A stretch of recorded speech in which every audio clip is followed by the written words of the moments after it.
Children, let's talk about air pollution.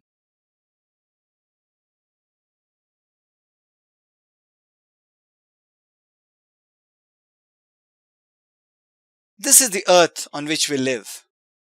Our atmosphere above the earth's surface is composed of many layers.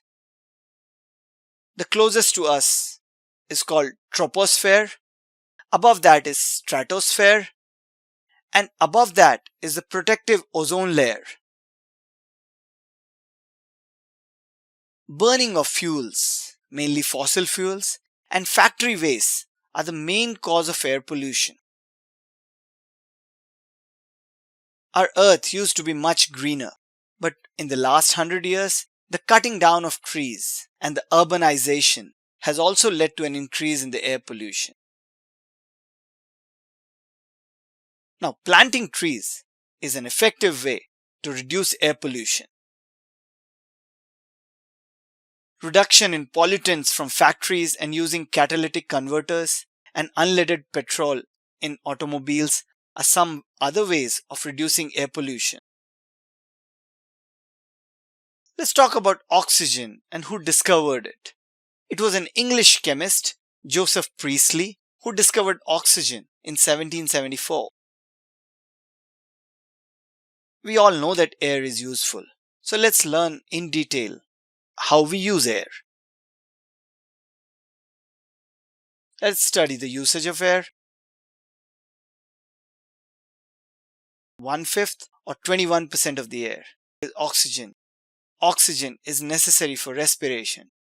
So right now, all of us use it for breathing. Photosynthesis in plants is possible because of carbon dioxide in the air. Birds fly because there's air. Nitrogen, that is 78% of the air, is necessary for the growth of plants. It's a complex cycle where plants absorb nitrogen from the soil, which comes from the earth, and then use it as a fertilizer naturally. Air also supports burning or combustion. The oxygen present in the air is essential for burning. In this small experiment, let's put 2 candles in 2 jars, fill them with water, and cover them with a tumbler. The tumbler on the left is bigger and supports the burning for a longer time.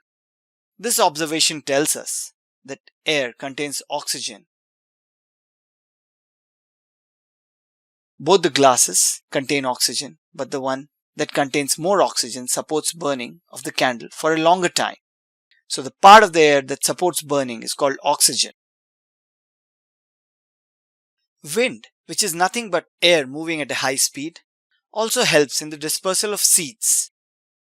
As you can see, the plants have their seeds and the wind disperses them to nearby locations, which grows the next generation of plants.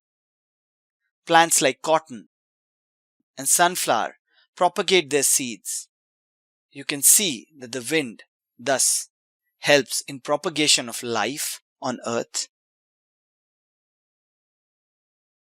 Moving air is called wind, and that has great force. It runs windmills which are used to generate electricity. Wind energy is a renewable source of energy, also known as clean energy. Compressed air is used in a number of ways. It is used to fill tires and also used in machines for mining and digging. You may be surprised to know that it is possible for a person to live for 5 or 6 weeks without food, as long as he has water to drink. Take away the air that we breathe, and life cannot last more than about 6 minutes.